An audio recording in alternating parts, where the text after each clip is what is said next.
Hey Ben, what's the Aztec Safety online e-learning website again? Yeah, that would be aztecsafety.com. Fire extinguisher and firefighting. We'll send that one to Paul. Ah, now here's a course I should probably take. Conflict resolution. Power line safety.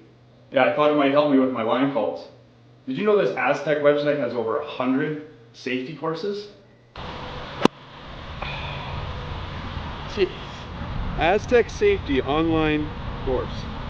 Ground disturbance. Could have used that a few seconds ago.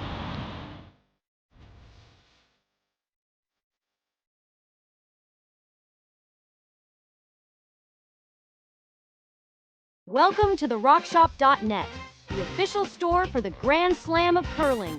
Whether you're looking for the best hats, stylish clothing, fun toys, or unique accessories, the Rock Shop has it all. Shop online anytime at the RockShop.net for exclusive Grand Slam of curling gear, or come see us in person at your next event. The RockShop.net, where fans find their favorite curling gear.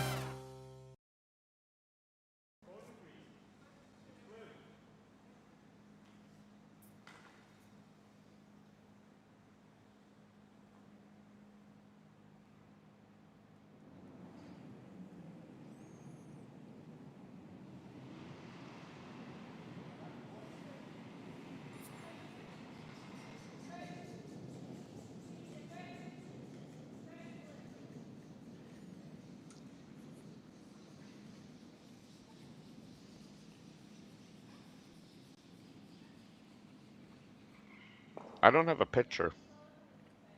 Okay. Well, I can welcome everybody who's watching.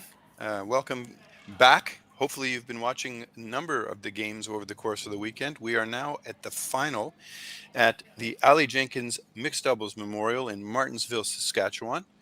We are now seeing the two final teams, the two that are left, and for most people who are familiar with mixed doubles, they will be very familiar. We have from Australia, Dean Hewitt and Tahli Gill, facing off against a team from Switzerland, very well known, Jenny Perret and Martin Rios. They are here having both played a little bit in North America and obviously getting a little bit of extra games in as they're headed towards Kelowna in December. And they are very familiar with the finals in these events. We know that Dean and Tahli, for example, have done very, very well in their last 3 or 4 events. And Martin and Jenny, well, they've been together and working at this game for quite some time. So it should be a really wonderful final. The game has started, and we are now seeing Martin and Jenny throwing red rocks. The house is occupied by 3 rocks. We have 1 shot, that is the team of Gill and Hewitt, and Martin now coming back to play a tap and effectively trying to bump back their opponent's rocks and take control of the top of the forefoot. This ice has been really, really nice for them this event, curling beautifully and consistently for them, so they're really enjoying, I think, the opportunity to make a lot of great shots. Martin has jumped on this quickly, as if it's maybe a little bit inside, and he's actually, yes, been a little bit inside with the line, and it over curled, catching the center line guard. Big opportunity now for Gill and Hewitt. Oh, sorry there, Dave. I lost my picture here. Had to reboot. Okay, so you're back now. I am back. Right. So I'm David Wills. I'm here with my buddy Terry Corbin, and we are very excited to be talking about these two teams. Yes, both teams are, I guess, what we would call experienced in the discipline of mixed doubles. Mm-hmm. Yep, you could probably call them specialists. I know that in some countries there are teams that sort of have about a 50-50 energy expenditure for the mixed doubles and the 4-player game. These two teams definitely focus on mixed doubles. That said, I know that they do play 4-player curling because I've run into them in other circumstances. And certainly the Australian men's national team has lured Dean in to play. Yes. In fact, his father is a curler in Australia, and there have been times when he's been playing on the national team with his dad. And I've also seen Tahli when I was in New York at the World University Games 2 years ago. The Gills, the family of the Gills, was well represented because Mom was the coach, and 2 of the Gill sisters were playing for the team because they're both young enough that they qualified under the university age. So, Okay. yeah, we do see them. Good. Martin plays sport player, but not very often. He's a that coach right? now. He's really starting to lean a lot more on coaching. Wow, there's a good shot through the port there, and Yep. The shot he had tried when it over curled and he caught curled the ball exactly. this time. Yes. And I would say he didn't change his line that much. I think he just brought his weight up. Yeah. Very nice. Hewitt and Gill are still lying 1, and they're talking about how if they can get rid of that red, they'll be lying 3, which is a nice place to be. Yes, for sure. The Swiss team's got the hammer here in the first end. And they're playing more conservatively. They're going to try and add 1 to the 4-foot behind the guard. Yeah. Leave the extra red for another shot. You like that call, Dave? I think I do, because if they try the hit and roll, and for any reason it doesn't work the way it should, they leave this exact shot open for Perret Rios, and they could end up in a much less advantageous position. Looks like Dean's throwing a really nice shot, curling in beautifully to the top of the 4-foot. Yeah, that kind of works. Yeah. And Jenny and Martin cannot really do much with that red rock. It's nice that it's sitting in the top of the 8-foot, but it's not exactly usable. I suppose an in-off, but really it's not that handy for them. Yeah, and you're gonna have to hopefully leave yourself something for your last rock as well. Mm-hmm. I'm wondering if they'll think about the idea of just opening things up. That's what I was thinking too. Doing a run back.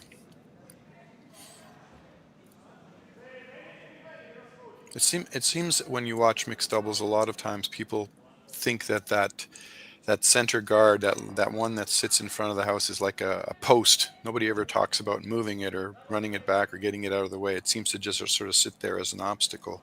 Sometimes I think it's a good idea to get it moving. Yeah, I think Martin likes the in-off. Here we go. Oh, Can tell a lot by the weight. Yeah, it looks like it's a lot quieter, and they're just playing the tap back. First things first, they have to get by this Yeah, guard. they're going to have to get by the guard, which they are. Good. Not bad. Yeah, sitting 2-3. Or, yeah, 2-3. Now is there a double? Maybe. Yeah. Hit and roll. I think there is. But, I mean, ultimately, I think the red rock's going to go back into the pile at the back of the 12 there. So I would be thinking more hit and roll myself.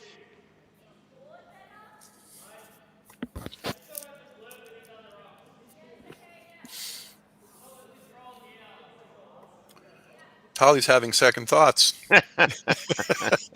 Watching her stand in the hag and chatting all the way down the ice is okay. That's funny because they definitely aren't 100% sure what's going on. Both players have to be very clear about what the heck is going on out there. Yeah, I even think if they knows it, I mean, I think they should be okay. Yeah, it'd be good not to leave a double for the Swiss team. You have to be a little careful. Jenny is pretty deadly, so this looks inside. Yeah, she looked like she definitely got it going. Yeah, it's all over the front. Wow, this could be a quick, easy 2. Well, in a strange way, that ended up putting something useful. I mean, obviously the guard's gone, but now This is the final rock of the end. So it's a nose hit for 2, or could you get rid of both yellows and get 3? Tricky shot. I'd be willing to take my 2 and play the next end. Yeah, at this level, 2 is a nice score. 2, then give up 1, keep the control. Okay, here she comes.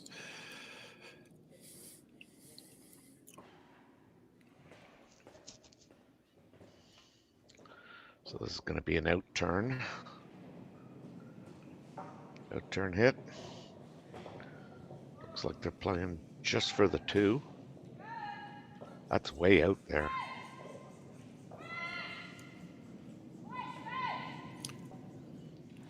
Yeah, they're just looking. Well, I think they were looking for the double. Wow.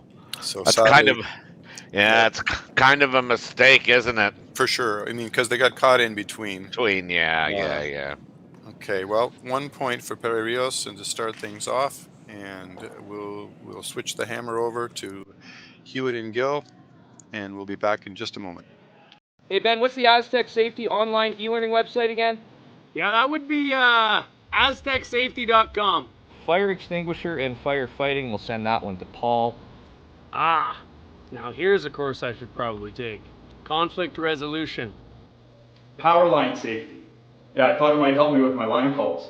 Did you know this Aztec website has over 100 safety courses? Jeez. Aztec Safety online course. Ground disturbance. Could have used that a few seconds ago.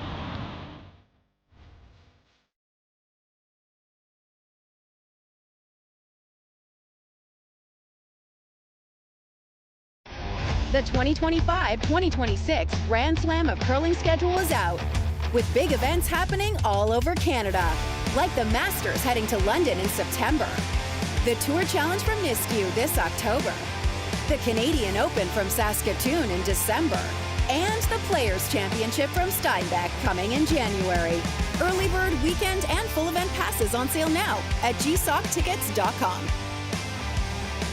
Let's rock!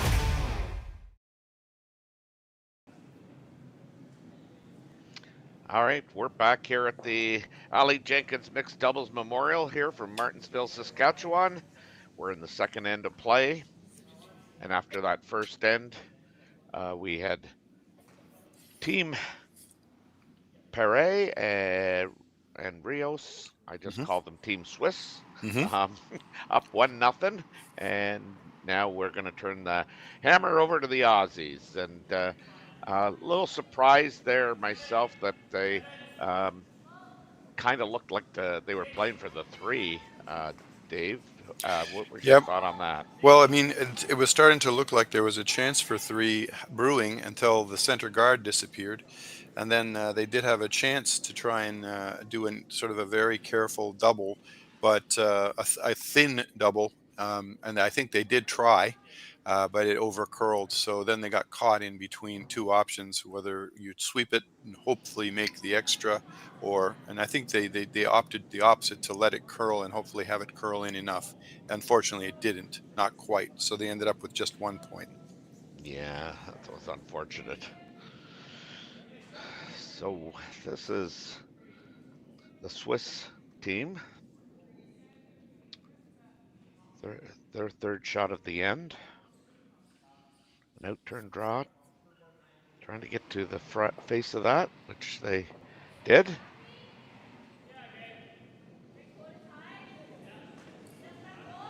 And you'll see some interesting options here. It looks like they've elected to play that in turn, just tap their stone on the top of the button to the back of the button. Yeah. This stage of the end, particularly if you have hammer, adding another rock to the 4-foot, I call it the pile, especially if you can have one be shot, is very, very handy. Then at some point, the weight comes up a little bit, you start to push things around. This is not bad. It could have curled a hair more, but it's still a very usable rock. The question is, has the red rock been tapped back far enough in the back of the forefoot that the double on the two yellows is open? It's very close. I think that's what they're asking each other right now. Yep, there's Jenny signaling with her broom. So we'll have to see.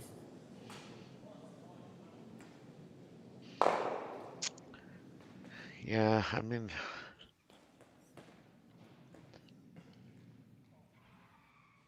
they're playing that in turn, and I don't know if they're playing into the pile or they're playing that double or what they're doing. Not sure what the call was. No, they're going to try and play an angle Yeah, hit back and take out both yellows. both yellows. I think the red obviously will spill out, sadly, but Yeah. I think that's the plan. Yeah.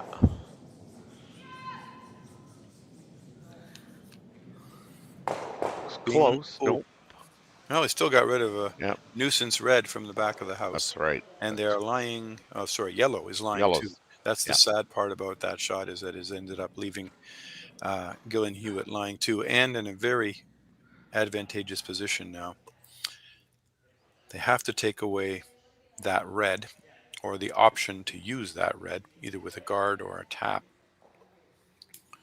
Right now it's in a very, very dangerous place. Direct hit on that red nose and all the yellows will be gone. So I think this is just going to be a guard.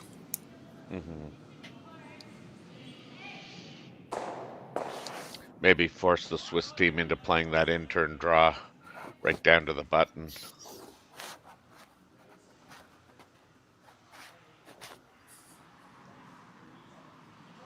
It's the old story. It's about what you leave.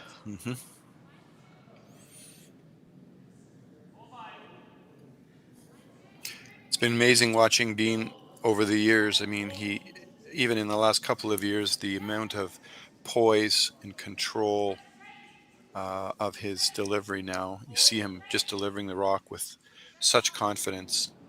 This one is a tiny bit short, but I think it's going to do the trick, which they really want to make sure that they don't have access to the red rock. I think it's probably a pretty functional guard. Yeah, I think they've forced the Swiss team just to kind of play that in-turn draw right down to the button. Yeah. Very often the case in mixed doubles that you can't take away both sides. So if you take away one, you leave the other, and here we are. They've got a chance. If they can come down and sit on the button or corner frozen to that yellow rock, they will be in great shape. Even a rock to the top of the forefoot will suffice, I think, because you can actually bury the rock as well, almost. This looks warm. Warm. Well, it's curling nicely at the end. I don't know if it's going to get over far enough. Yeah, I think too we're going heavy. onto the back. Okay. I think that might be helping, actually, the... Yep. That's a nice, what we call a nice pocket. Yeah. Yeah. Sit right in that nice pocket, and it will be very, very hard to do anything. Although the Australians are going to want to try and figure out a way to move that red back at some point, so they can add more to the scoring. Let's just see what they do. My guess is this is going to be just a plain old draw, maybe a slight tap on the red. I would think that if you could get to the center line, top button, that would be ideal, because you will be behind cover as well.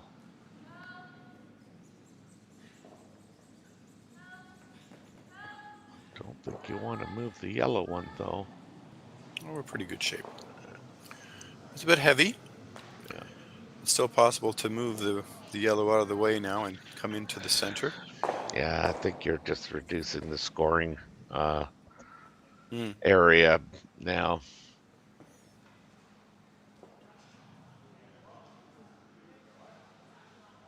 It's exciting to see the Australians doing so very well this fall. I mean, they've played events over in Europe on the World Curling Tour, and then coming here, Mhm. and they Mhm. always seem to be in the final, and several times they've won, and they've actually raised their ranking to the top of the world right now. They are number one in Is the that world. right? Yeah, Yeah. they're the number one ranked team. The team that was for quite some time was the Estonians. Yeah, that's right. Harry Lill and Marie Kaldvi, and they have been playing too, and playing well, but not as well as the Aussies. So it's funny, the top two teams in the world right now are Australia and Estonia, which is just feels like a funny thing to say. in Yeah, I curling. A know. lot of Yeah. people will say to you, "What? What do you mean Estonia? Yeah. No, they have a lovely curling facility in Tallinn, and and they've been playing really, really well. Yeah. And they've made it. The Estonians have made it to the Olympics. They've already qualified. That's right. Yeah.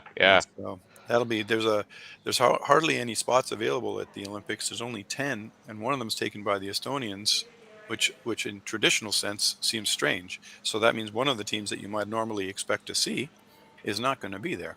Mhm. Yeah, it'll be amazing. And that, speaking of curling, that was a great shot there by Jenny Perret to get that locked in there. She's left them an opportunity for two, but they're going to have to draw the half side of the button there. That's right. I mean, essentially they have one, which is nice. So that they know that the shot is an easy call.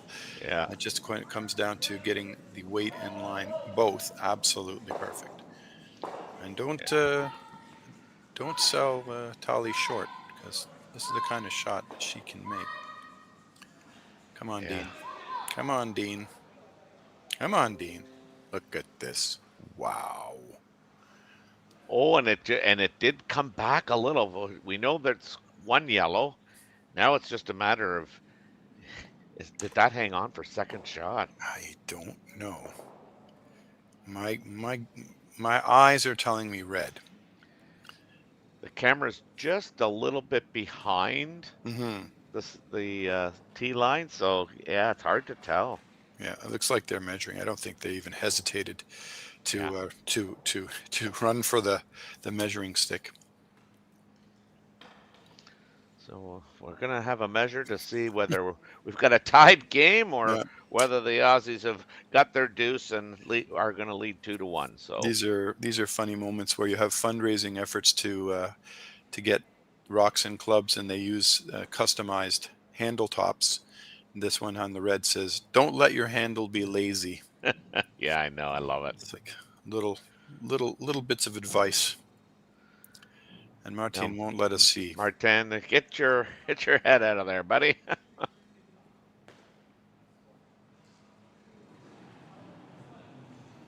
It's going to be red.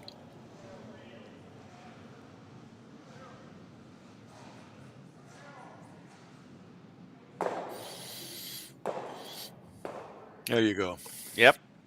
So one yellow. One yellow, We one have yellow. a tie game. That's it. All right. Well, we'll be back to Martensville in just one moment. We got to pay a bill or two. Developed over a decade in collaboration with the finest ice makers this side of the Atlantic, the Pebblehead PB5 is nothing short of a triumph of sophistication and craftsmanship. Weighing less than half its lumbering copper predecessors, yet boasting tenfold their durability, the PB5 delivers perfect, consistent ice, time after time. The PB5 by Pebbleheads.com, the apex of ice-making ingenuity for the roaring game of curling.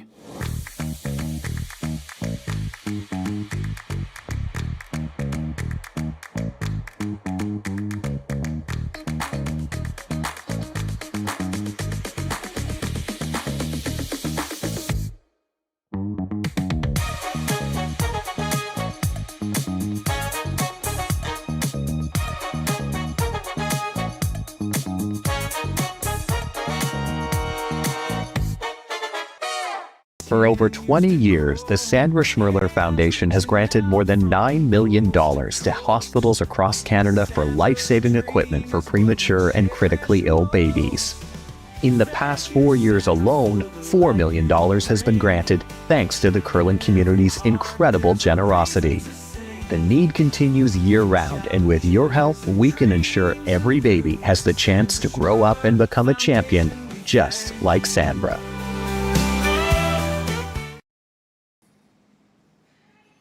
Welcome back to Martensville, Saskatchewan here with the third end action here. I guess we have a replay of that last shot. Dave, why don't you just walk us through that and how close that was? Sure. Well, Dean and Tahli, they have already got 1 point locked up, and they're trying to throw a draw to the very edge of the button.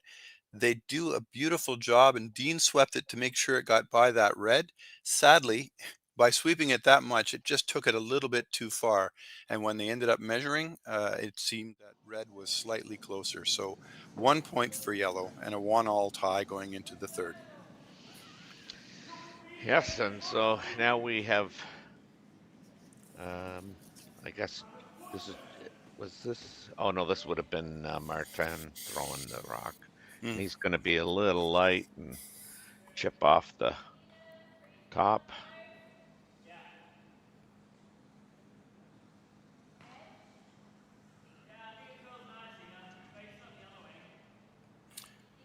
Oh no, that might have been Jenny threw the rock. That would have been Jenny. Yeah, that's right. Jenny threw the rock. Martin was sweeping. So here we go. So Dean and Tahli are now sitting one in a very nice position to make things very difficult. They need to get around the guard. The guard was moved, so they have to be a little careful of their line. However, if they can get by the guard and come down into the 4-foot, life will get very difficult.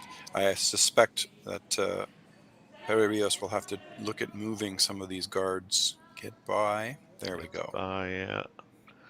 Yeah, I find that like I'm certainly no guru in the mixed doubles competition, nor do I, play it I play it once a year basically.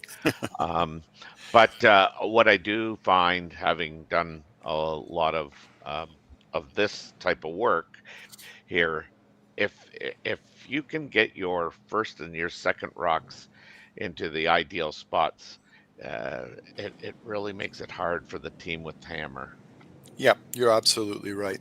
So this is Martin coming down and basically just trying to get some granite out of the way. Exactly. A run back wouldn't have been horrible to move more than one yellow, but at the very least, as he has done, he wants to open things up and get access. And now it means that Hewitt and Gill have to do something about the fact that their shots are wide open. So another guard will come down, probably a little closer to the house than the first one, but there's no real decision here. It's an easy call. But to your point, you're right. When I've been working with some teams with mixed doubles, which, by the way, you should play more than once a year. We'll talk about that. I know. Because it is an absolutely amazing game. It really I just don't like to sweep, bud. What can is that what it is? Is that what it is? Okay. Here comes Dean, and essentially he's throwing it very, very nicely so that he can sweep it into position. And you got another lovely centerline guard. So I don't know that Martin and Jenny have any choice but to get rid of it again, and in effect try to knock it back and hit some other yellows besides the one in the top. But I've been talking to my teams about how, we want to get the shots number 1 and 2 in position. Once you can worry about all the other fun things later, but let's get 1 and 2 in position. I've even had practices where we've played end after end where we've thrown rocks 1 and 2 and then just stopped, and then back, throw 1 and 2 again. Just practicing those 2 shots. For sure. Yeah, it really makes a difference. Now this is the Swiss team trying to blow things up a bit, and it looks like they have. Yep. That's way better than it was. Well, everything that was in the 4-foot is gone, and nothing is protected right now. So yeah, absolutely. So yeah, now they're just going to throw a draw. Yeah, they're going to try and get in behind that. There is a gap between those 2 guards. I'm not sure whether that'll end up mattering, but it's now big enough that if somebody wanted to come through the center, they could. Yes. So this is an in-turn draw by Dean.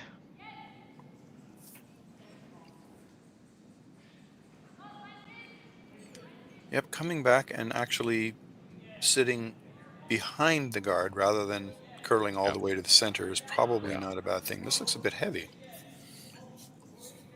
No, it's okay.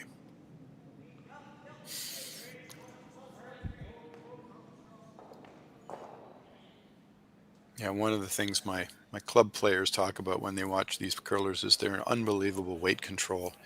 You know, when you say to somebody, throw T-line weight, and they say, okay, and then they just do. Whereas in a club game, you say, throw T-line weight, and it could end up being anything. I have a partner who threw 3 T-line draws into the hack last week. And I said, well, that wasn't quite T-line, but, you know, and I can't do anything about it as a sweeper. If it's heavy, it just keeps on going. So, Yeah. you know, it's really more challenging than it looks. These guys make it look pretty easy. Yeah. And partner's name will remain anonymous. He might be, maybe watching. I don't know. Who knows? Yeah. My guess is that the people who watch these YouTube broadcasts of this fantastic event are people who are familiar with and maybe probably play mixed doubles. I don't know I don't know how many people it attracts who are a 4-player curler. That'd be an interesting thing to see in the comments. If you're a 4-player curler who's watching this because you want to learn about it, or you're interested and curious, or what it might be. But so now they're going to throw another rock, maybe just barely nibbling the top 12, but it definitely has to be in front of that yellow, the shot rock, to protect it. And they're really now sitting in the driver's seat. Yeah, well, I mean, I think you're right. It would be interesting to see, because I know, having not playing it a lot, it took me a while to watch it. And I think, you know, again, one of the things that was attractive about watching it was it's quick. You know, like you don't have a lot of time to, you know, ponder shots, and it's you're only throwing 5 rocks, so that's right. The game moves along really nice. Yeah, it's got great rhythm. You do have to adjust to it if you're used to 4-player, though, that's for sure. The amount of time, even when you're not playing a shot your opponent takes, you know, you don't have as much of a break in between. You're sort of used to having extra time to think about something or draw breath or whatever, and then all of a sudden it's like, oh, it's our shot again, hurry up, let's go. It's also faster because it doesn't take as much time to make a call when there's only 2 of you and you both kind of know what you're doing, and that's pretty obvious. Let's go. There's not a hesitation or thinking about it or asking other people on your team, do you like this? Do you like this? So it's a big factor for sure. Yeah. So Jenny's last rock for the Swiss team, the Red Rocks, and they obviously are going to try and play a double if they can do something about the top 2 yellows. And the goal, of course, will be to roll into a position where they're actually shot rock. And that's a big challenge to do all those things. But we'll see how she does. Now, I may be wrong. I think she's playing the draw, though. Yep, you're right. That is not a hit. Well, to me, it looked like an easy call. Yeah, I know. After I made that speech about it's an easy call. Oh, my goodness. All right. Both of them working very hard. Yeah. This has got to get there. It's by, but it's like, where is it?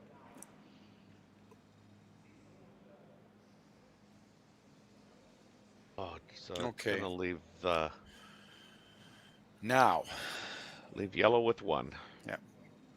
So a steal of 1. Steal of 1. So after 3 ends, I guess the Aussies are going to take a 2-1 lead into the 4th end.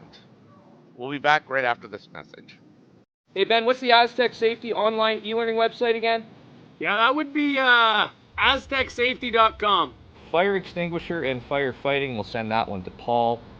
Now here's a course I should probably take. Conflict resolution. Power line safety. Yeah, I thought it might help me with my line calls. Did you know this Aztec website has over 100 safety courses? Jeez. Aztec Safety online course. Ground disturbance. Could have used that a few seconds ago.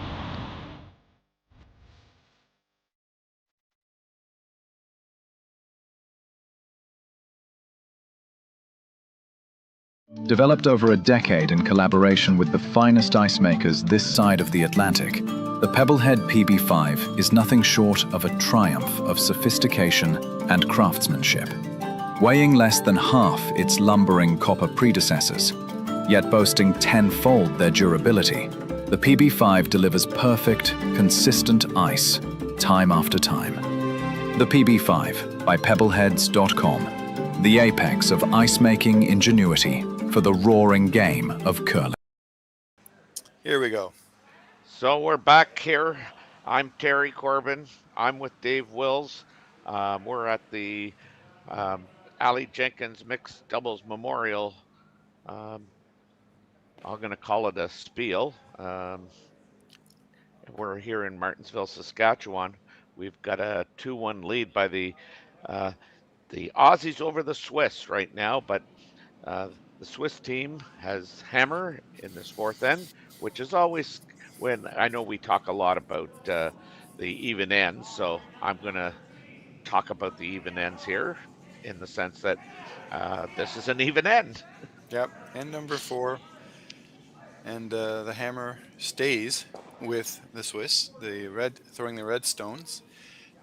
We've got not quite as strong a start for Tahli Gill as she has normally done, where she clipped the guard coming in and it just sort of sat a little bit short of her destination that she wanted. However, in a very usable position. That yellow rock is what we would call a danger rock. You have to really be careful because little things can be done with that rock, either by moving it or moving off of it.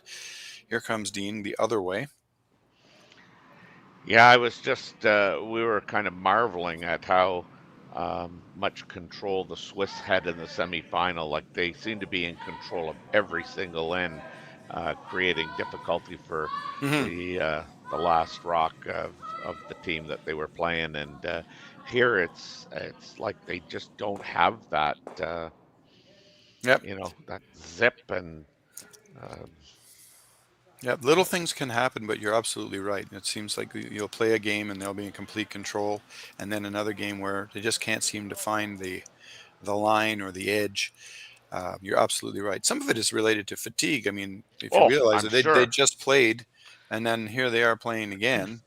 I was thinking about the poor Japanese team that won the very late night tiebreaker last night. Right. And turned around first thing this morning and back on the ice. As tired as they already looked, here they were again. Of course, they'll give it their best, but that can have an effect on things like your weight control, or even the amount of pressure and oomph you can put into your sweeping. Yeah, well, I know that the Swiss team only played 4 ends. Like they were just dominant in the semifinals. Yeah, I don't know if that Chinese team is the team that's going to be in Kelowna for the Olympic qualifier. I suppose it would be. It would make sense. But I'm not 100% sure I know the designated team or the names of the curlers that are representing China in that event. Right. But you would suppose they get them onto North American soil. They can play a few events, get used to the ice, get their jet lag sorted out. Yeah, that's a big one. It's a big one, yeah. Well, the Finns, for example, they were in Lindsay in Ontario here. Yeah. And then they migrate to Saskatchewan, and they're working their way across, and eventually they'll end up in BC. Right. Marveling all the way at how big this country is. You can get on a plane for 3 hours and you're like a third of the way across. It just seems crazy. So they've come over for quite a while then. Like they're here they're not just coming for a weekend. A solid month. Yeah. Well, I know that Team Eden, Nicholas from Sweden, we used to play them a bit, and they were always coming for 3-4 weeks at a time, and staying here. They used to call headquarters quite often Montreal, and But anyway, enough of that. Depends on your budget. That's the big factor. Yes. It's not cheap to travel and play in foreign countries. Not because it's expensive to throw curling rocks and things, but transportation, accommodations, food. Where does all that come from? Well, Nicholas, kind of was quite open in sharing that, they were paid by the Swedish Federation. So, Well, the top teams in any country usually Yeah. get a decent amount of support. But interestingly, it varies. I've been, affiliated with a number of different national programs, and very often they'll say, "Well, I don't know. I guess we'll give you $10,000," and they don't realize that $10,000 does nothing. I mean, Yeah. it starts to pay for things, but but they think they're being generous because they don't really understand. A lot of countries, curling is not really on the map in terms of their focus or their priority. For sure. So it can really vary. But Well, it's nice and to see the Swedes have it sorted, for sure. Well, Nicholas was telling us that that like they got cut back, quite a bit. It's where they had quite a lot of money to be reimbursed. They cut it way back. But anyway, back to our game. I mean, we've got here now the Swiss team with sitting 1-2, but we've got the Aussies got a rock in behind a corner guard for a third shot, and they're throwing, and there's potentially a double if they ever wanted to take that on. Yeah, well, I think the double's there. The question is they're just making sure they both understand what their goal is. Dean is confident, clearly, by the way he's handling his broom, that they can play one red in and ricochet in off to the other. I don't know if Tahli is quite as confident, but it won't take much. I mean, I think that really the only other option is to play something nice and quiet and kind of corner freeze on the one on the center line. But I think they've opted to go play the double. Yeah, well, looking where the broom is, this is going to be moving. So, nope, maybe not. She's still asking him questions. Right down the middle. Yep.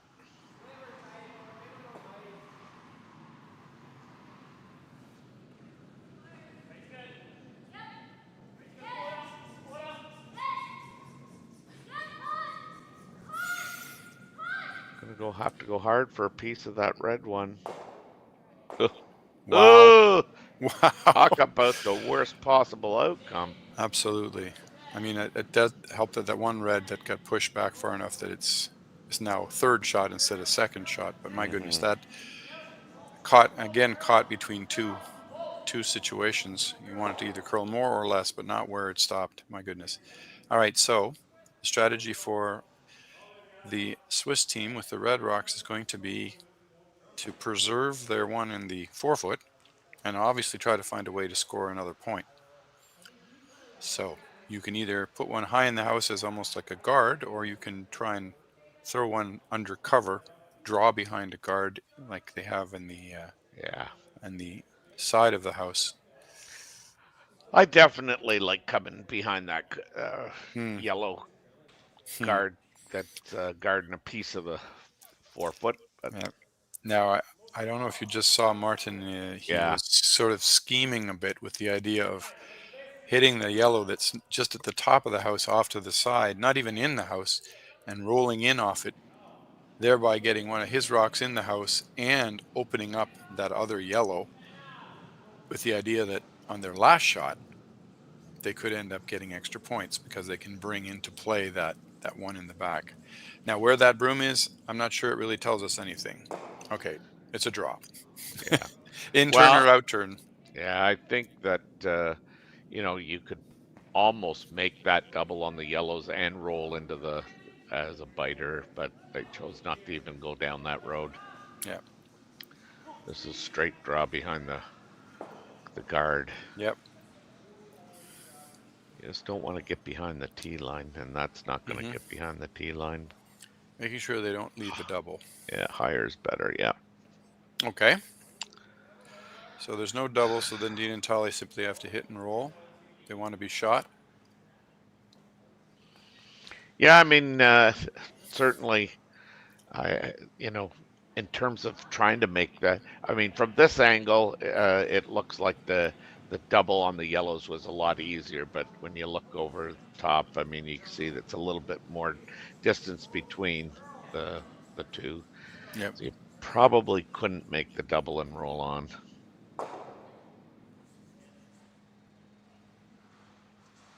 could have rolled on for sure.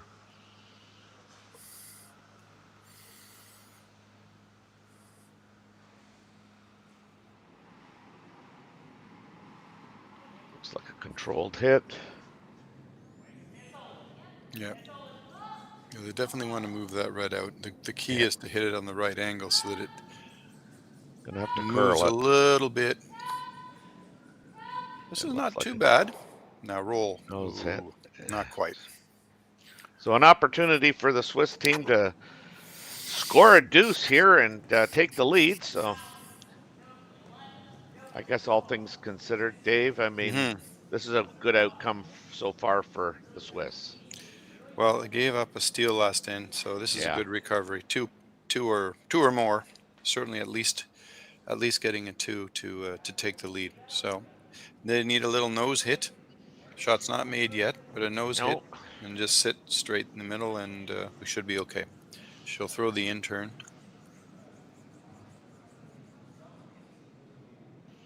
Few final comments. When I say sweep, you sweep hard. Yeah, I'll let you know. Hurry up. So it's on its way. Looks like it's got to curl a bit, but has to make sure it doesn't over curl. I think we're okay. Yeah. Good shot. Right on the nose. Yep. Excellent. So that's 2 for the Swiss team. They're going to take a 3-2 lead after 4 ends. We'll be back in a few minutes. For over 20 years, the Sandra Schmirler Foundation has granted more than $9 million to hospitals across Canada for life-saving equipment for premature and critically ill babies. In the past 4 years alone, $4 million has been granted thanks to the curling community's incredible generosity. The need continues year-round, and with your help, we can ensure every baby has the chance to grow up and become a champion, just like Sandra.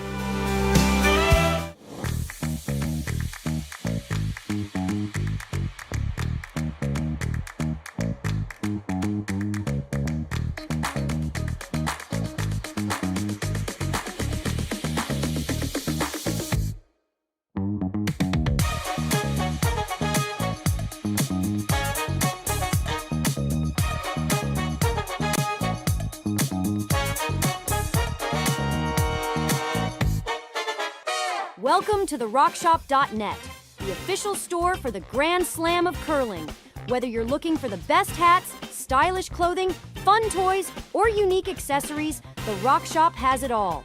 Shop online anytime at the RockShop.net for exclusive Grand Slam of curling gear, or come see us in person at your next event. The RockShop.net, where fans find their favorite curling gear. Kind of Anyway, we're back here at the Martensville place for the Aly Jenkins Mixed Doubles Memorial. We've got a 3-2 lead by the Swiss over the Aussies, but the Aussies got the hammer, and that first rock from the Swiss team is kind of good, but it is behind the button. Yeah, a little tap on the preset rock that was in place at the back of the forefoot, but dead center, which is very, very nice. If you take away the little angles, it means that the next team has to find a way to get right over onto the central line to be effective. Yeah, just a little and warm. Speaking of that, you see that didn't quite curl over enough. Tahli's shot didn't curl as much as she wanted. Yeah, just a little bit warm. She had a little less weight. Might have been able to, as Dave Schmel would say, scooch it over. But now the Swiss are going to play the in-turn draw and hopefully get to the top of the button.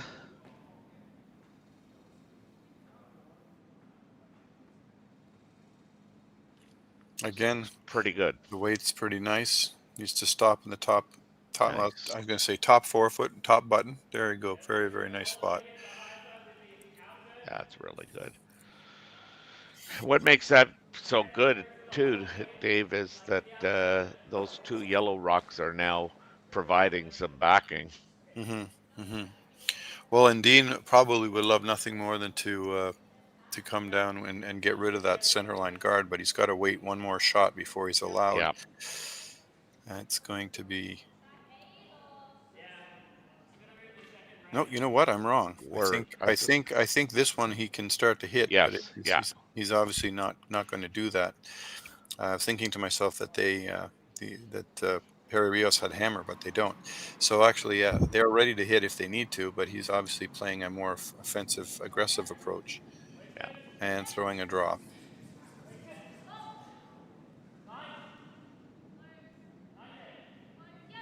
Yeah, there's definitely no opportunities when you're the sweeper to admire your shot, your release, or anything. Well, this has worked out quite nicely. Just heavy enough to tap the Reds back.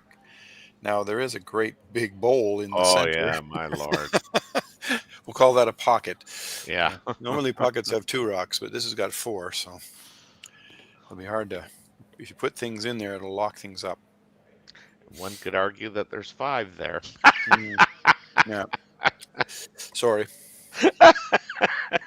Seeing if you were paying attention. Well, you never know when I am. Yeah. Oh, holy cow. So you talk about people getting tired over the course of the weekend. I know, eh? Yeah. Not just the curlers. That's right. There you go. Absolutely right. I like how the facility has the Ice Boss, the machine they use for scraping, sort of in the facility, visible, and protected by padding. But it's just it's funny how it just sort of sits there, quite right in the middle of everywhere. A lot of facilities it will be kind of hidden, but that one is just right front and center. Here we come. Enough weight to definitely move some of these yellows, and hopefully roll toward the center.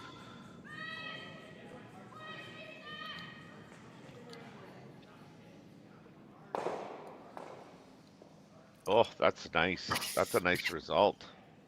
Not bad. He moved his own red over a little bit farther than he probably wanted, but nevertheless, it certainly has moved things in the right direction. The sad part is that behind the tee line, Tahli and Gill have a chance to come down if they can lock something right on the button. Yeah, it'll be very hard to remove.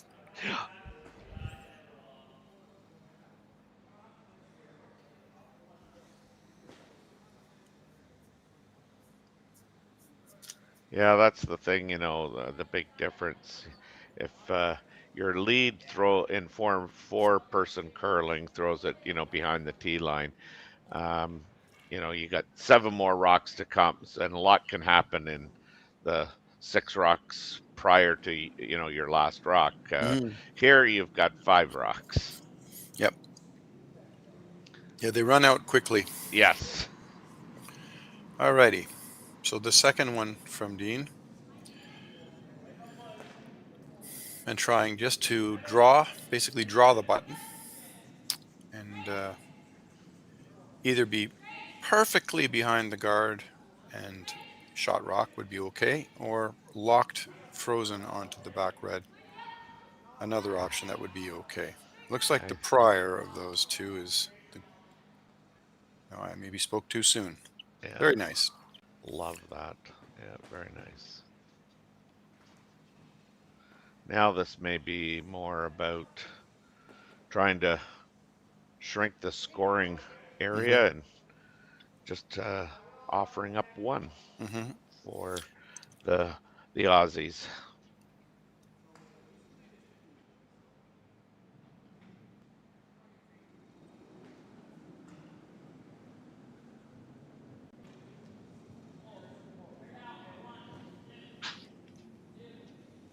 Martin Rios trying to follow Dean Hewitt's shot down.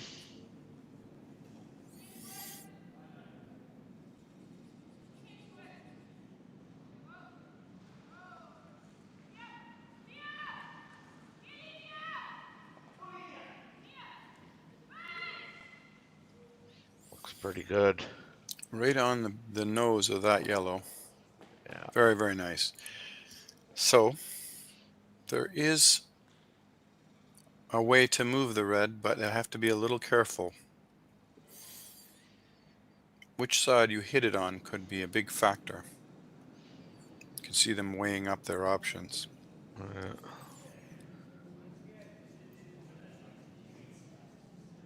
That yellow rock's not going very far. Mm.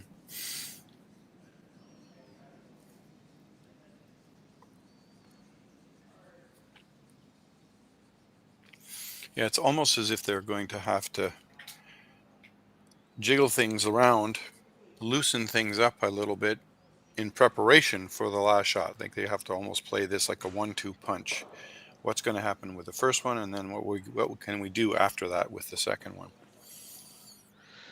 Well, I mean, if you're yellow, I mean, I think you might be kind of just you're going to get one, and maybe it's again that shot that Tahli played in the what was it, the second end when they tried to get two. Should have to try again. Draw a piece of that button, which Yep, it definitely is a possibility. Because I don't know where you put this yellow one, or I don't know what you can really do to improve your situation a great deal. Well, they've called timeout. I don't know Yeah. if that means that the coach is going to appear and chat with them or not. Because I think if you play that in turn with even like backline weight, I think you're not moving that yellow one anywhere kind of in a situation where I think it's going to help you a whole bunch. I think the part of me wants them to move that red a little bit and give themselves a chance to do more, but I understand if they want. They can't, sadly, they can't take away both sides. So ultimately, if they leave one side open, they give the Swiss team a chance to come in anyway. This is Perry Marshall, who is the national coach in Australia, a friend of mine I know quite well, fellow Canadian, here to offer his ideas. Yeah, Perry we won't be able to hear him, I guess. That's right. Perry is a longtime coach too of the Ryerson curling team. Played a couple of things with Perry. Yeah, because I don't think the Swiss players have a coach with them on this tour. I was hanging around in Lindsay while I was watching them play, looking to see. Some teams had a coach, but not very many. Not very many. So, especially when you're traveling, and that we talked about the expense of traveling distance. As soon as you add another body that has to be fed and has to have a hotel room and things, it can get quite pricey. Yeah. Well, and you even see that in the a lot of the men's and women's events, especially the I guess the tier 2 teams. Like, as much as you'd love to have a coach, you can't afford it. Yeah, sometimes. Yeah. This is one of the issues about working in the sport in Canada. I mean, one of the things that drew me to different overseas opportunities when I took them was that there people overseas can at least have some kind of budget, and I don't have to do it on my own dime. So absolutely a factor. So it would appear. Oh, you know what? I can't tell you based on that broom whether they're going to. I thought maybe they might try and go off that red one where the broom is and try and hit and roll toward the center. Yeah, try and unlock that red one behind, but well, we'll know in a second, depending on how hard he throws it. Oh, yeah, maybe. It definitely is a hit. Looked like he got that in out, and if he did, it's never coming back. Yeah. Okay. So, the Swiss team wants to give them one and take away the draw for two from one side. Which side do you leave open for Tahli? Well, I mean, or you try and come down and just chip that red one an inch to the one side, and your shooter's right there, protecting the other side of the button. Wow, that's a complex idea, I suppose.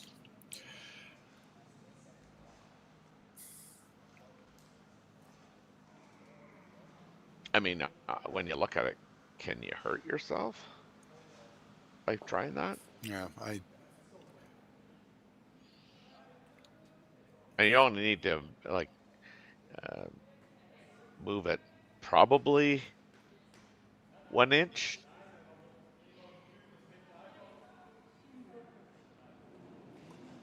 Because even if you roll over, Yep. I don't know that you could make a double on the yellows anyway.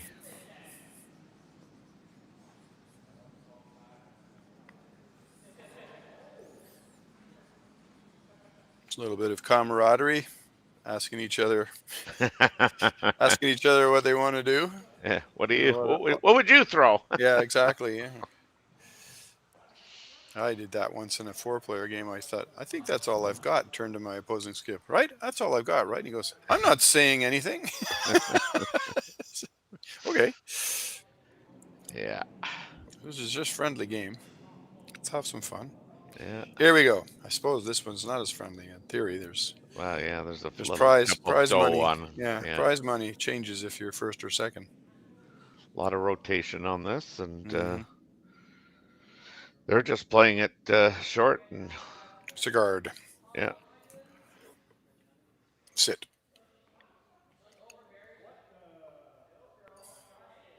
They're still looking at trying that side. Tahli, I guess, really favors the intern. Well, you'd have to think it's there.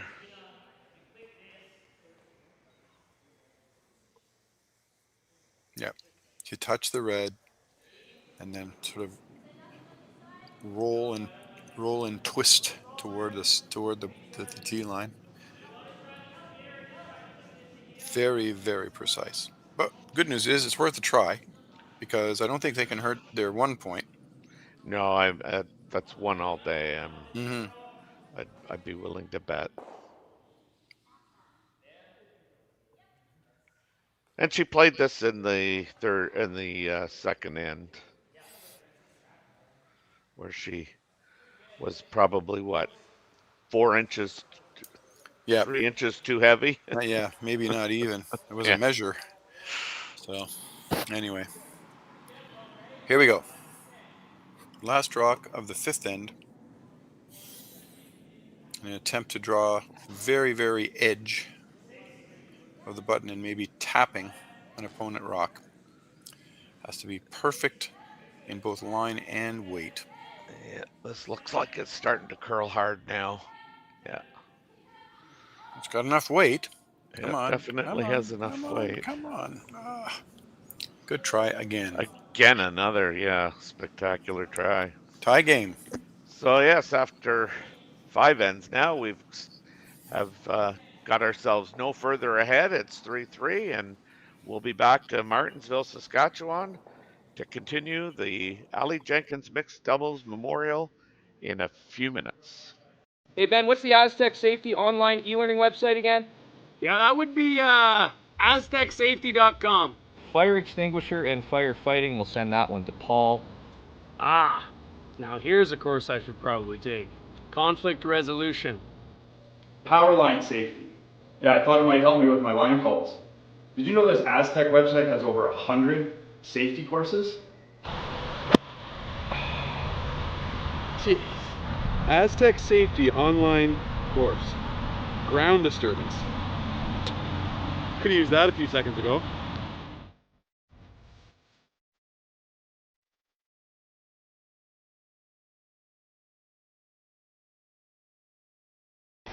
The 2025-2026 Grand Slam of Curling schedule is out, with big events happening all over Canada, like the Masters heading to London in September, the Tour Challenge from Nisku this October, the Canadian Open from Saskatchewan in December, and the Players' Championship from Steinbeck coming in January.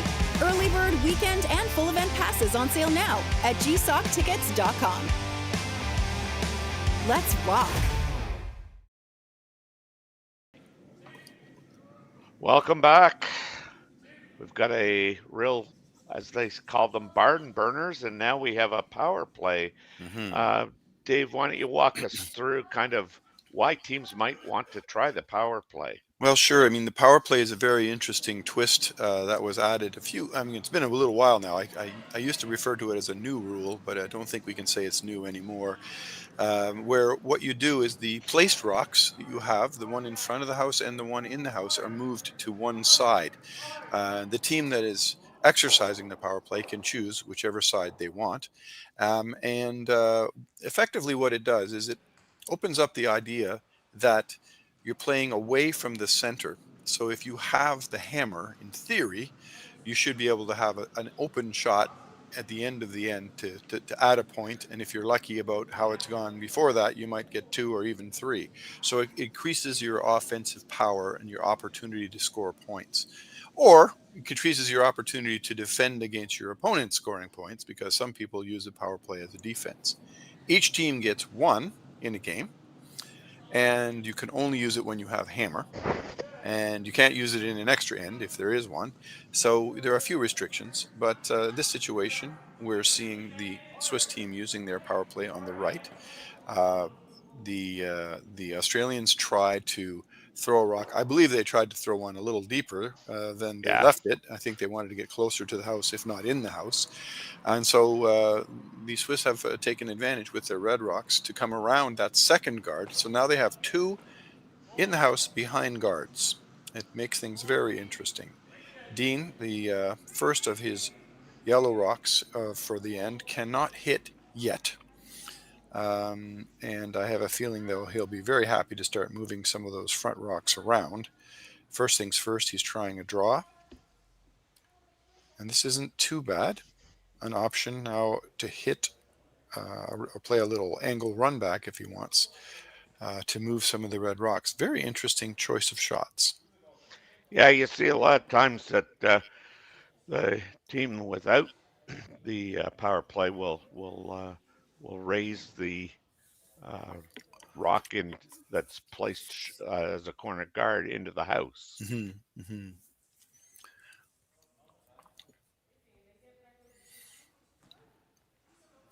Yeah, when you have a tie game, it's very different when you use a power play, because the strategy becomes much different for the team without hammer. They play a little bit more defensively when it's a team has a lead. A lot of times people will call a power play when they've just fallen behind or given up a couple points or something, and they're trying to bounce back. Mm-hmm. And in that case, the team that's defending the power play usually tries to sort of squash your chances of making something out of it. In this one, both teams, I think, are playing a little bit more offensively. Very interesting position. Now, I'm just wondering, we saw a timeout called by the Aussie team. I wonder if they're using time clocks here. I wouldn't think they would be. I really don't know. I don't think so. It seems to me there's no time clocks in this game, but you can call a timeout because that means your coach can come on out, which explains probably why the Swiss team hasn't called a timeout. So they can just stand and talk as if they're in a timeout. Now this is going to be a bump back, I think. Like he's trying to eliminate the yellow rock permit, on its own. Mm-hmm. Well, it was a bump back. Mm-hmm. Yeah. Now there are 3 red rocks hidden, but there's also 1 yellow rock, which is the shot rock. Interesting. Mm-hmm.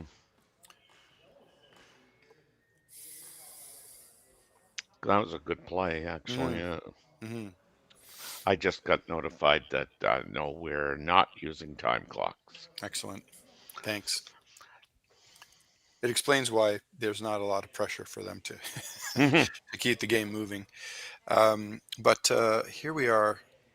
You can tell you've got a slightly unusual situation building here in a power play, because very rarely do you have the players sort of stand and talk for this long about what to do. They're really, I think it's kind of fun to watch, but they're really in a position where they're kind of, okay, what on earth should we do here? What's the best plan? And there's no easy answer. No, you're right. And I mean, there's not much of, like you were talking earlier, like with only 1 sweeper, because with two people sweeping.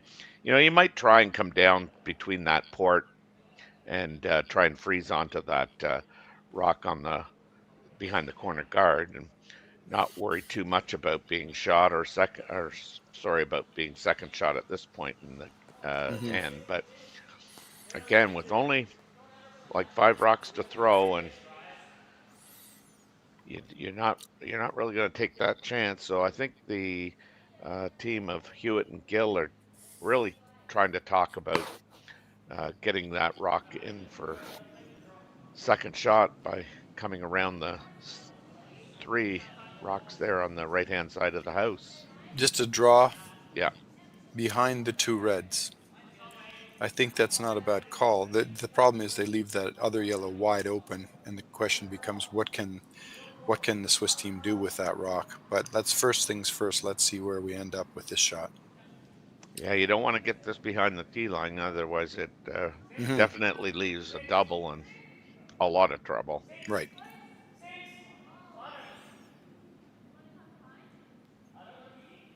So Dean likes the line, obviously. I think everybody's a little worried about the weight. Line is beautiful. Wow. So it is second shot, barely. But now, is there a double? I mean, I guess there is, but I mean, I'm not sure you need to take it on. If you ever could play even a hit and roll in behind there, I think you could be looking pretty good. You just have to make sure you stay in the 4-foot. Well, if you hit that yellow that they just threw with force, I'm thinking that it will drive the red sideways, probably onto the other red, and then sit there. And then the yellow will go on to the yellow. And the question becomes, can you get rid of both yellows? And if the answer is yes, then this could be a really, really nice shot. But I think you have to throw absolutely freight train weight to do it. Yeah, they're looking at the idea of running back the yellow and getting things open. Yeah, because I think that may go under. Yeah. That's a shot I like right there. You want to run back? No, I want to come off the yellow that shot rock and see if I can't grab a good piece of the 4-foot. Sure, hit and roll.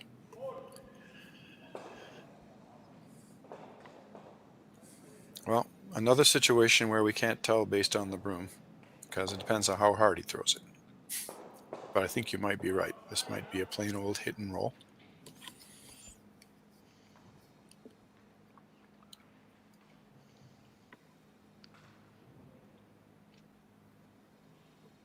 They have hammered this in, so trying to find a way. Yeah, he wastes no time. You know, once the shot is called and he gets in the hack, he wastes no time getting rid of it. This is close. Oh, it's really starting to go now.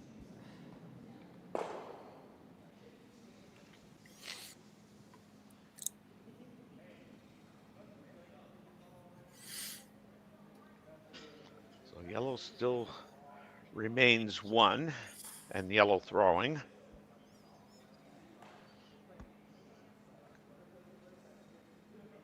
You can play a draw, or they could come down and bump their yellow, roll off, and they would lie 2, but I don't know if they would open up the option for a double on that. So it's going to be interesting what they choose. I think the best play is to draw, because that yellow in the top 8, it's just ever so slightly blocked by the red. So then anything that goes behind will be hard to get at.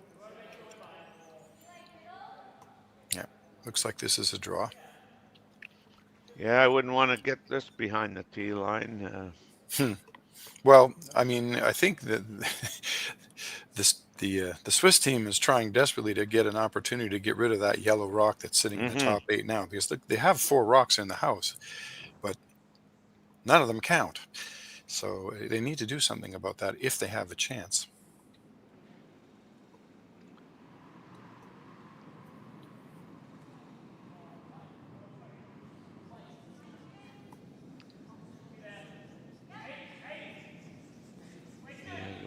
sure you get by that top yellow. It's all about weight. Going hard to get it by, and they're by. Well, a little bit deep, but second shot. Sorry, shot. Mm-hmm. And they're lying 1-2. Mm-hmm.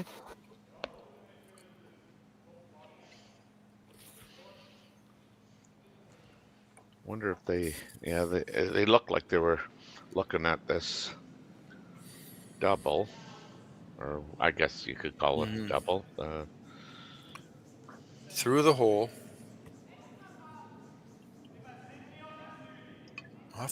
My goodness.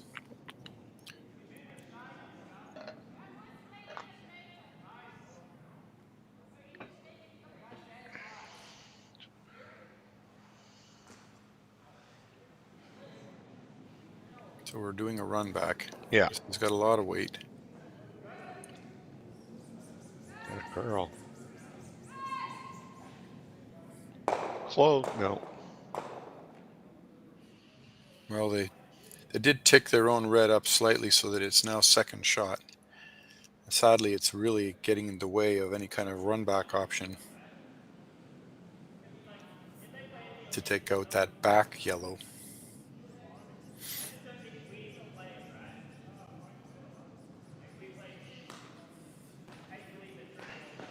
Wow.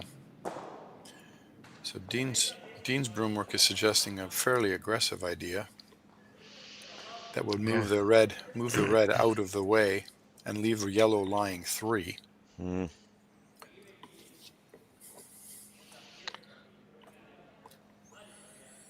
I kind of like that coming around again.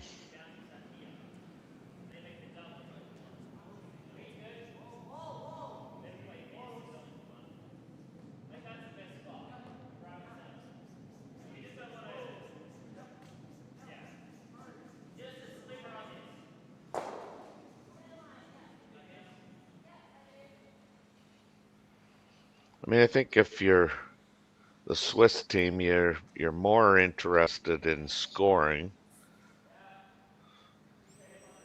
and if you're the Aussies, I mean, if you could ever find a way to steal one in 6, that would be ideal. I'd like to see them go right around.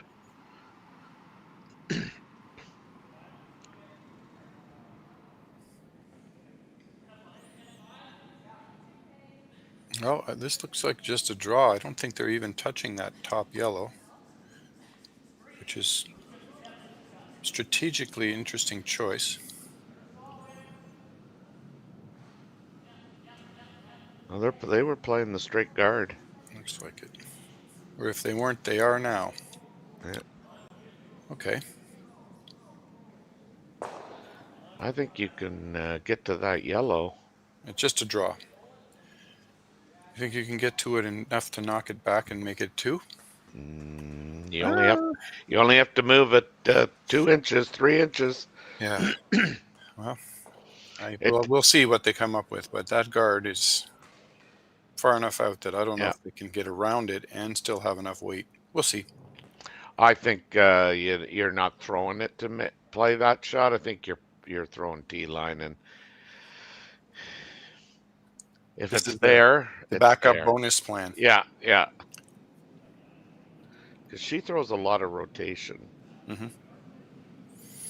Well, she throws what I would call a typical rotation for this level. That's 3, and that's 4. Yeah, so we're 5 or 6 rotations on her shots, and that needs to curl a whole bunch. I think it's pretty good. Needs to stop. She made it. Yeah, good. Great shot. I mean, that's what they wanted. I mean, they wanted to score there in the even end, and we've completed 6 ends now, 2 ends left. We've got the Swiss team leading the Aussie team, the Aussie duo, 4-3. We'll be back in a few minutes. Developed over a decade in collaboration with the finest ice makers this side of the Atlantic, the Pebblehead PB5 is nothing short of a triumph of sophistication and craftsmanship. Weighing less than half its lumbering copper predecessors, yet boasting tenfold their durability, the PB5 delivers perfect, consistent ice, time after time. The PB5 by Pebbleheads.com, the apex of ice-making ingenuity for the roaring game of curling.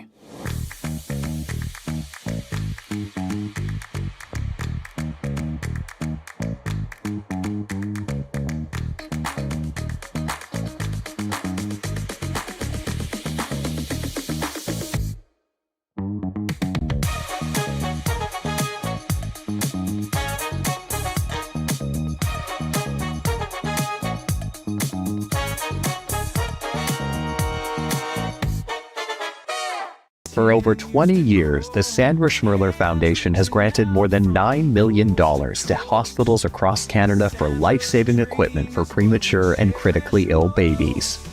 In the past 4 years alone, $4 million has been granted thanks to the curling community's incredible generosity. The need continues year-round, and with your help, we can ensure every baby has the chance to grow up and become a champion, just like Sandra.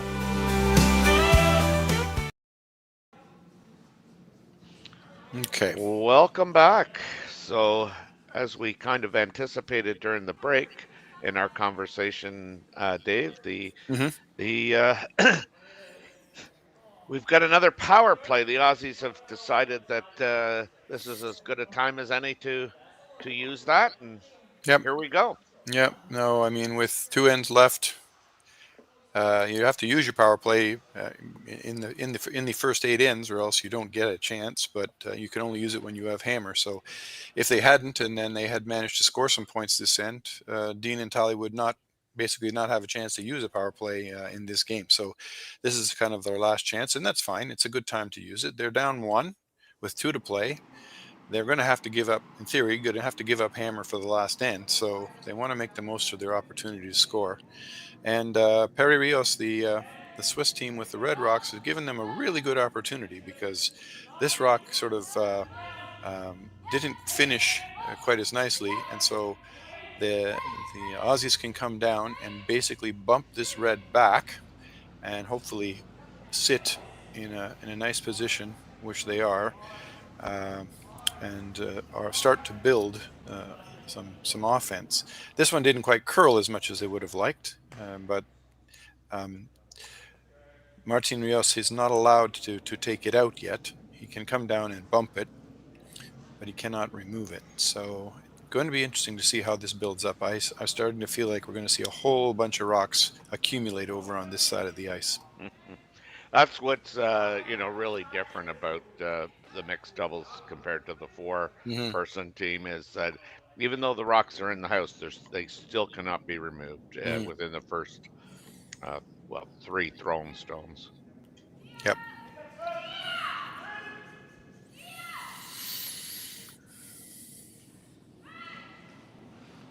So the Swiss team on their power play, I mean, they were forced into taking 1. And this is a little bump and roll, and a very nicely played. Perfect weight. And now the red rock is a little bit more hidden, and it's shot. So it's going to make things a little bit more awkward. Yeah, that was well done. I mean, you look at it and you go, like, you want to get it back to the 12 foot, but you obviously can't push it through the rings. And I like the way they're set up now. Yep. Dean and Tahli are talking to each other about the fact that if they can get to the nose of the red and push it back, they're allowed now to throw a little heavier if they want. They can remove rocks now, whether that's worth trying. They do have to make sure they keep their rocks in play, so they do have to be a little bit careful. And if it doesn't curl enough and ends up driving the red back into their own yellow, that's not good. So this is a very demanding shot here. Precision. Yeah, it's down weight. Pretty hard not hit the red into the yellow, I would think. There it goes. It's gonna help it. Wow, he got it to the nose. Good shot. Very nice.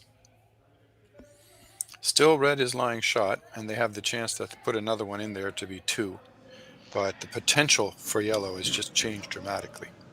Yeah, they're sitting 2, 3, 4 by the looks of it. Really nice weight control. Mm-hmm. Any more weight, and they don't. They touch the yellow one.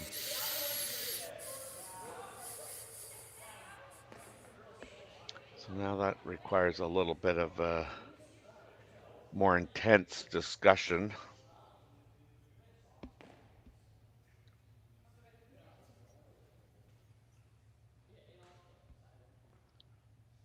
Yeah, I mean, I honestly don't know what else you got. Jenny just kind of tapping, coming almost down to their red one. Mm-hmm.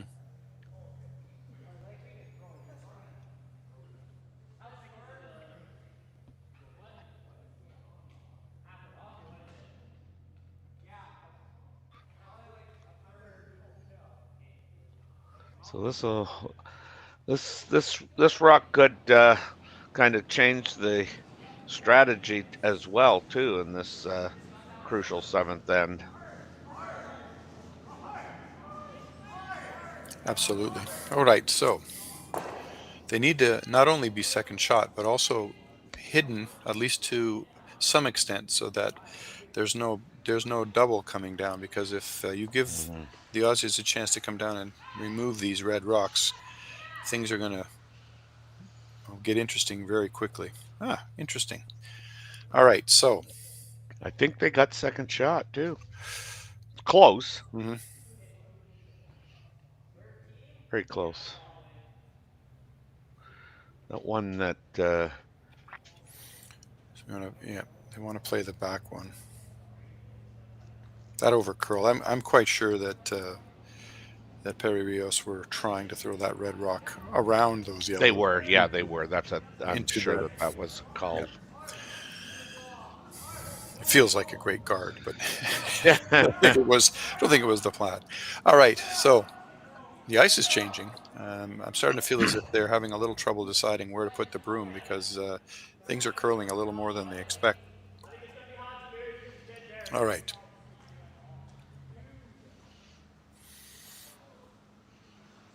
Poor Tahli looks like she's frozen. Yeah, I was going to say, she looks like she's cold. And if you look at Martin, he's just wearing one thin dry fit shirt. So it's a big difference between the two. Well, too, and I know when you're not feeling well, I mean, yeah, you get cold really easy, I find. Well, and Dean's just the same as Martin. They're not wearing a lot. I guess it depends a little bit on how much you're sweeping as well. So now they're going to try and come down and get to the face of that red. Mm-hmm. They'd ideally probably like to move it. Yeah, that'd be a bonus. First things first. We have to make sure.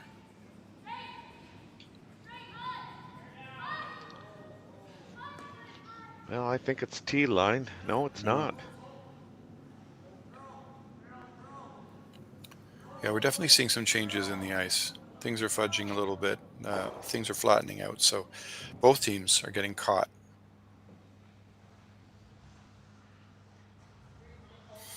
Raises some interesting questions. What to do next? Well, I mean, so much of it too depends on whether you think, so you know you're 1, but are you 3 and 4, or are you? I think red's 1 and yellow's 2, 3. 2. And then after that, red. So 4, okay. 1, 4. Yeah, I mean, they could just split the house. They could just throw another red out to the other side of the house, and then basically you're keeping yellow team Gill and Hewitt to 1 point. But you have to make sure you put it in the right place, because if you leave them along cross-ice double or anything crazy, you could really get into some trouble. It looks like they're doing that, though. It looks like they're splitting the house.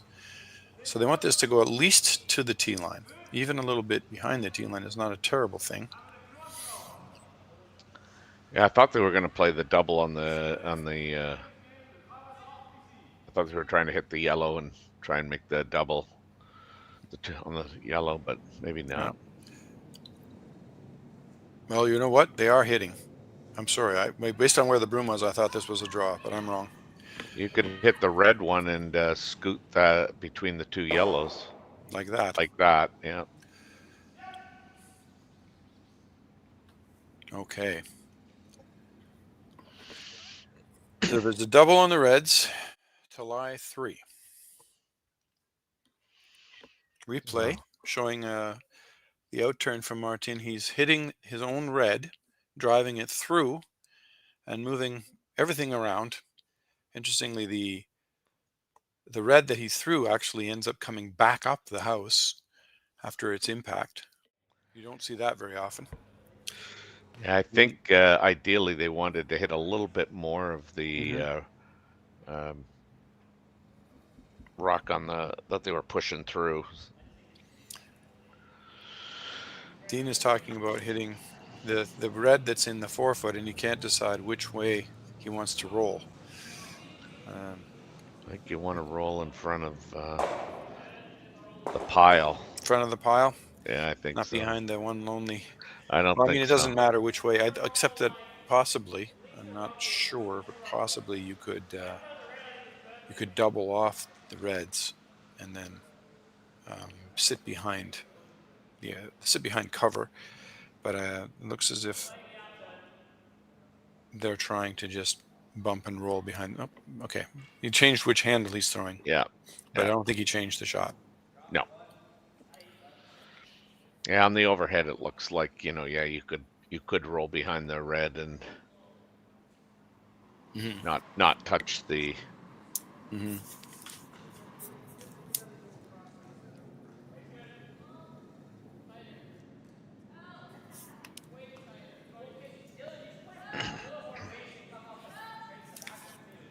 working it hard, trying to make it curl a bit. Not gonna roll. Oh, they're gonna roll too far. Okay. Now red shot. Do they need to protect? Well, they need to get one in there to be either shot or second shot, because there are a lot of yellows lurking in the weeds. Yeah, these are talking about coming way over on the other side of the house, which is not a bad idea.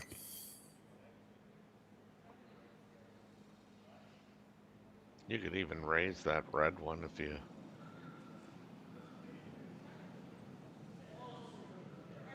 That was my first inclination, was get it over there.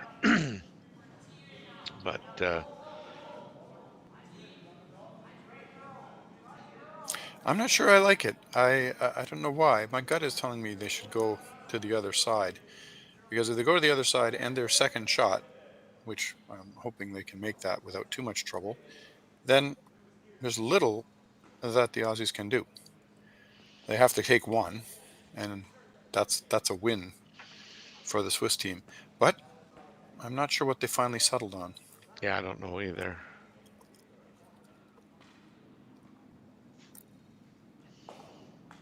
And then take back the hammer in the last end. Tie game with hammer. Not a bad way to be coming down. Okay, here comes Jenny. She is playing the intern. So are they going way out and around, or are they... Yeah, I think they are. Yeah, out and around their red. The red, in theory, using it almost like a guard, and hopefully stopping somewhere around the tee line. Maybe even a little behind it. As long as they're behind the guard, they're safe. And weight-wise, they're fine. Ooh. That's okay. That's still okay, I think. Yeah, because they...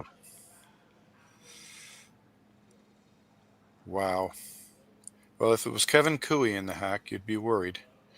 There's a Well, lot. I think cross-ice double. that really jams on that yellow one, does it not? Though I think you're safe. I hope they try it because I'd like to see. For purely selfish reasons, I don't think. You know, If we it's can be Tahli, I don't know if selfish. Tahli can throw enough weight. Hit and roll for one. If it really rolls, could be for more than one. I mean, it's technically, if you throw it with enough weight, it's for 5. So. Yeah, I never see that, but Yeah, it's you'd have to throw a cannon. That's why I say if you had Kevin Cooey in the hack, it would be a different story. But here she is. you're always losing that that yellow behind the tee line that's in front of that red. Well, if they hit it on the inside, the red goes beside it, doesn't it? Yeah, I think that's a catcher. Okay. I mean, it may not hit it right on the nose, but certainly I don't think you can make that shot without losing that. But like you say, it would still be for maybe a third maybe of more. the rock. Hit a third of the red rock. It will go flying across. Well, but even as it goes across, the reds probably jam there too. All right. Well, we're going to see what Tahli's doing here. She is playing an out-turn. Out-turn draw, I would think. Yeah, I guess this is just a plain old draw. Draw for one.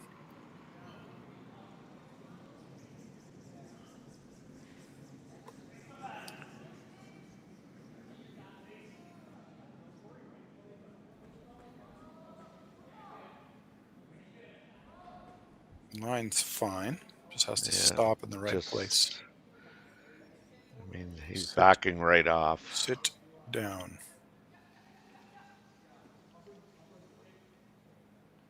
He got one. That's what she wanted. One yellow. Yeah, so here we're going to play the 8th end with a 4-4 tie. We'll be back to see how this all turns out in just a few minutes.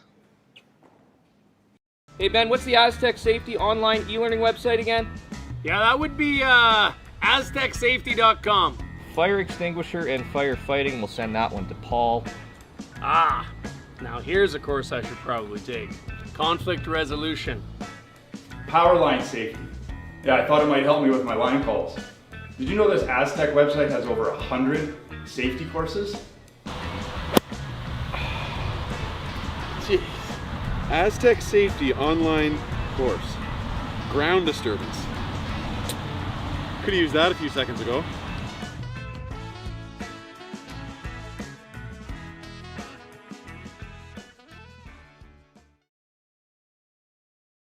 Developed over a decade in collaboration with the finest ice makers this side of the Atlantic, the Pebblehead PB5 is nothing short of a triumph of sophistication and craftsmanship. Weighing less than half its lumbering copper predecessors, yet boasting 10-fold their durability, the PB5 delivers perfect, consistent ice, time after time. The PB5 by Pebbleheads.com, the apex of ice-making ingenuity for the roaring game of curling.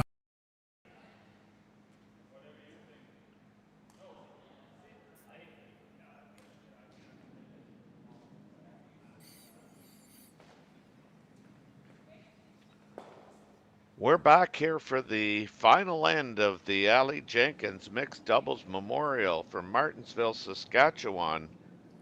Dave, we've got 7 ends in the book, and we're right back where we started from. And I think we started with the Swiss team of Jenny Perret and Martin Rios with the hammer. So 1 end for all the marbles. That's right. Yeah, it's amazing. The numbers on the scoreboard behind the sheet are incredibly tightly packed, and in mixed doubles that's pretty rare. You often will have a 2 or a 3 or a 4, launched out there.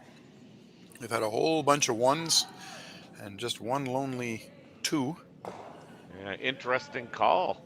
Well, that was supposed to be a tick on the yellow. Oh, okay. They were trying to tick the yellow over, just get that guard out of the way. And sadly, it didn't curl enough. So it went past the guard and hit the red in the house and drove it out. And as you just noticed, that is immediately basically a replacement back to the original position. And basically it's almost as if that rock never happened. It just is gone. So Yeah, I just thought that was an interesting call. Like, mhm. I don't see that in mixed doubles play. It's rare when you are in a situation like this, and this is a rare situation where you have a tie in the last end. But essentially, what has to happen is the team with hammer is just desperately anxious to find a way to score 1 point.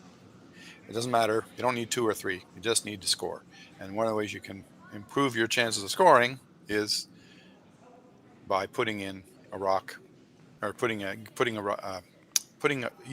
shot, like you're going to find my words, playing a shot that removes the guard, and you can't take it out, so you take it and push it to the side. It was a good effort. They tried. Yeah, I mean, typically you just see the first rock go, hmm Yeah. like literally, on top of. hmm Well, this one now that you would think, oh well, now they are allowed to remove that rock. They could peel that guard if they want, and they've decided not to. And the reason is because in the meantime, after they missed the tick attempt, the Aussies have put it on beautifully right on the button. If they take the guard out, then the Aussies will simply replace the guard, and they'll play a game of peel, replace, peel, replace, peel, replace, and won't get anywhere. So they're better off doing what they just did, which is to bring something into the house, top button, and now a little nudge on that rock, and all of a sudden, life is going to get very different. Yeah, as Dave often refers that to shampoo curling. Mm. Well, here we go. We're going to try and play another one basically into the pile that gets in the way and makes it hard for red to tap themselves back in. This is becoming very, very interesting.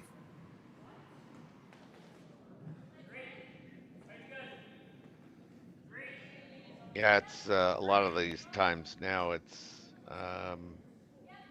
who's going to blink first and kind of hmm rearrange the furniture in a big way. I think they'd like to get this, pretty close to Yep. 12 foot. Yeah, 8 foot. Yeah, I think that's probably a good spot for that. Well, it takes away the run back, or it doesn't take it away, but it makes them run back a whole much Yeah. more difficult.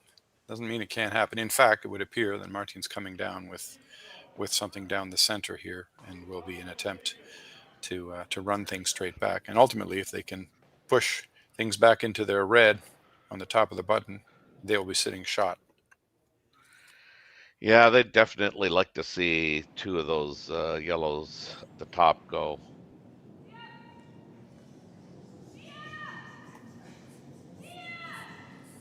This could be close. Yeah. Almost. Yeah. But they left the shooter, so Yep. not a whole lot has changed really for Hewitt and Gill. Yep. So now they're going to replace that. I think just try to throw it again down into the top 12 foot and get in the way, so to speak. And they definitely want to be on the side of Tahli's broom, rather than directly behind her over curling. Dean is quite animated in his discussion about where things are going. All right.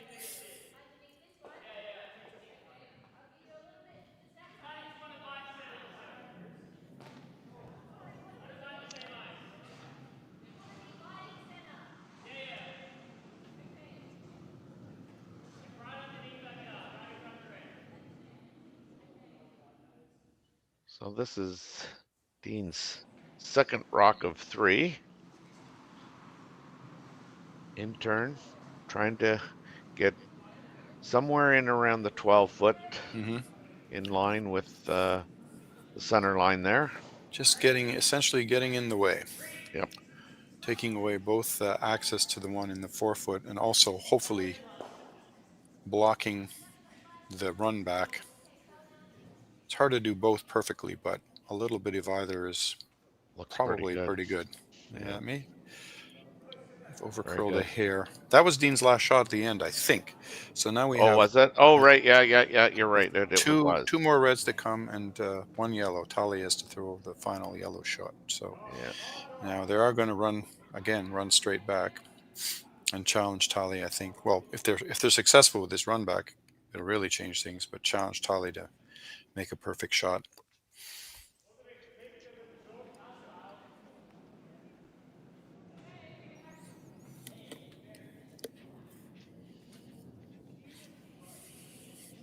So Martin Rios with his last shot of the 8th end. He didn't get out to the broom on this one. Oh. Just wanted to tick that yellow out of the way, and unfortunately missed. So now, yeah, so Tahli gets to kind of essentially, replace. Throw a guard, try and get it in exactly the right spot, and challenge your opponent to say, okay, now what can you do? Yes. That's wow. Threatening to steal the win. Well, as crazy as it sounds, this is a straightforward shot, a simple guard in the middle, but it is very, very important that this goes to the right spot. The Dean had the broom down just to sort of say, okay, we're all in agreement here. Yeah, because I don't think if this guard is made, I don't think you've got the out turn tap, and that in turn tap is that guard way out there might be in the way. Yeah. In fact, it would be in the way. Yeah, we don't want this to curl maybe back to the center line, but not much more. This, I can't tell if it's over curling or not. It seems to, Dean has abandoned it, so sit down. It needs to stop. That's fine. Okay.